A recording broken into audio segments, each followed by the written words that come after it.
caught poaching and training. I consider it personal training. It's a very daring and out-of-the-way thing to be.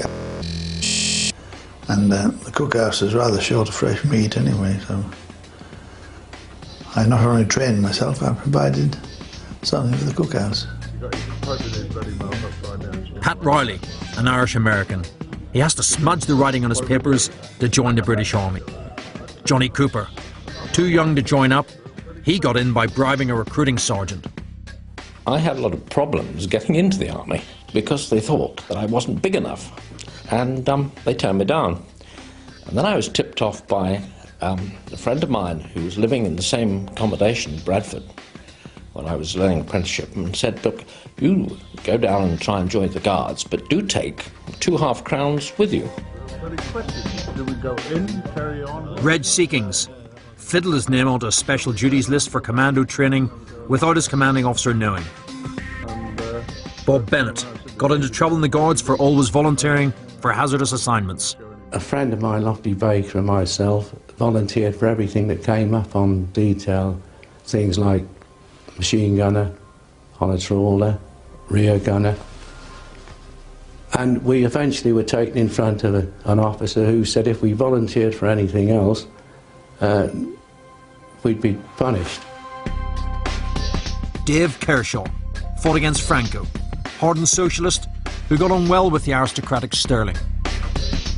I remember he said to me, what will your wife say if she that you've joined this parachute unit? I said, she won't know, she won't know anything at all about it. Dave Kershaw wasn't at the dinner. Dave was seriously ill. He had done his and been driven home. He died the next morning. The originals said he'd only held on to life to put his story forward.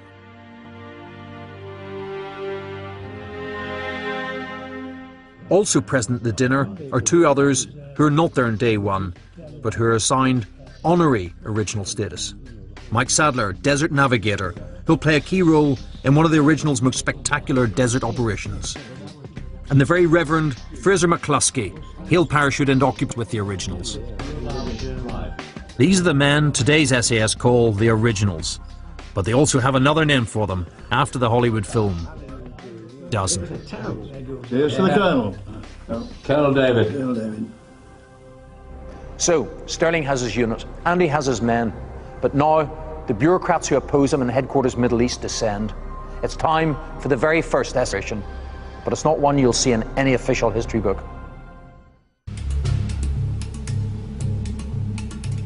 North Africa, 1941. David Sterling, a young Scots Guards lieutenant, has a revolutionary idea of war. Sterling's idea, the SAS, the generals approve, but now his enemies at Middle East headquarters try to stop him. What happens next breaks all the rules, isn't in any official history the first ever operation for the SAS. We simply weren't able to get what we'd been assigned, and we were told it would take several weeks, which we couldn't afford. We had to get down to training immediately. We were taken to a spot on the Suez Canal, a place called Cabrit, which was just an expanse of sand going down to the Suez Canal. When I arrived there was a little board stood in the ground. It just said L detachment. There was a vast space behind it. And someone said, well, where's the camp? And Colonel David said, well, that's the first job, is to steal one. And down the bottom of the road, about 2 miles down the road, was a great big New Zealand camp, and they were up in the desert operating. And that evening we were taken down to Kiwi camp, where we stole tents, tents for the officers' mess, tent for the sergeant's mess. We stole the piano, stole everything, the whole camp. By next morning, we had probably the best camp in the area. I've forgotten what we did for the piano. I think we gave it back to them as part of a bribe to hold them, which they didn't, and they laughed quite a lot at the end because they couldn't help but identify where they had all gone. The infant SAS train themselves. Parachuting, explosives, desert navigation and survival. At the heart of this is Jock Lewis. He was probably the greatest training officer, without question, I think, in the Middle East area.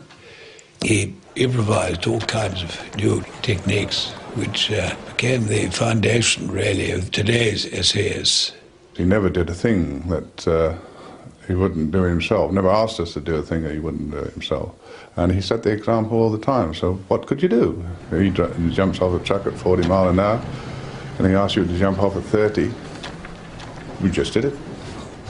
You can't argue against people like that. But the first real parachute drop will end in tragedy. So the first plane took off, loaded up. I myself was on the second lift, standing with Dave Kershaw and the rest of the chaps.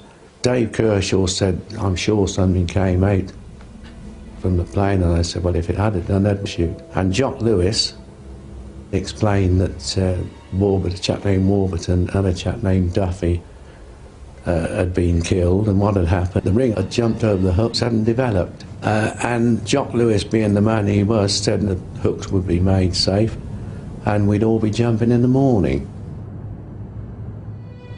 And we all went back to our tents with a 50 tin of cigarettes and smoked till the next morning.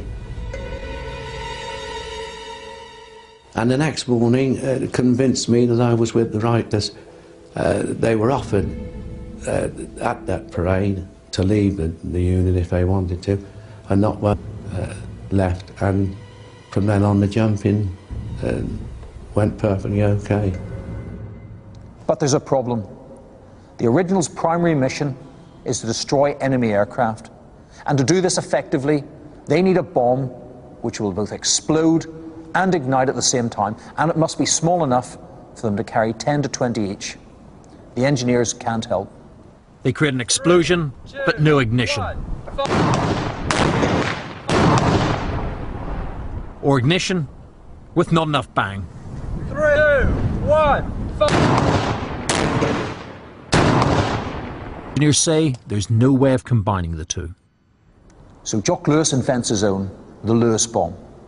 Plastic explosive, engine oil, thermite and steel filings.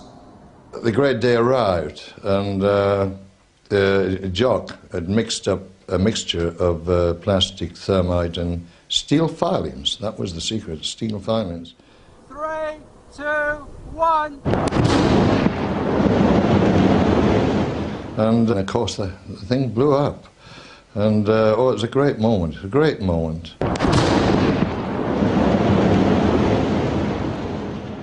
To any regiment, its badge is sacrosanct. Sterling knows this. He runs a competition for the unit's own badge and motto. The badge winner is what is now famous as the Winged Excalibur. The front runner for the motto is Descend to Defend. Sterling changes it to Who Dares Wins. But, again, there's a problem. It's all unofficial. Sterling resorts to a military custom. If a general salutes the badge, he authorises it. Trapping General Longneck when he came down to do it. Incredibly, that inspection was captured in a few feet of film. This is it. It has lain in the archives for over 60 years. I was standing at one side to him, the demonstration that we laid on for him. And then as he was coming up to the salute, I turned to him and he'd saluted, so that was it. November 1941. It's time for the Allied commanders are about to launch Operation Crusader. Objective, push back the enemy lines and relieve Tobruk. But the enemy's air superiority is a danger. Sterling in his paper to the generals. The SAS will parachute behind the lines and eliminate enemy aircraft at the key airfields at Gazala and Tamimi. Then they'll exfiltrate across the Great Sand Sea to a rendezvous with the Long Range Desert Group, the LRDG. The LRD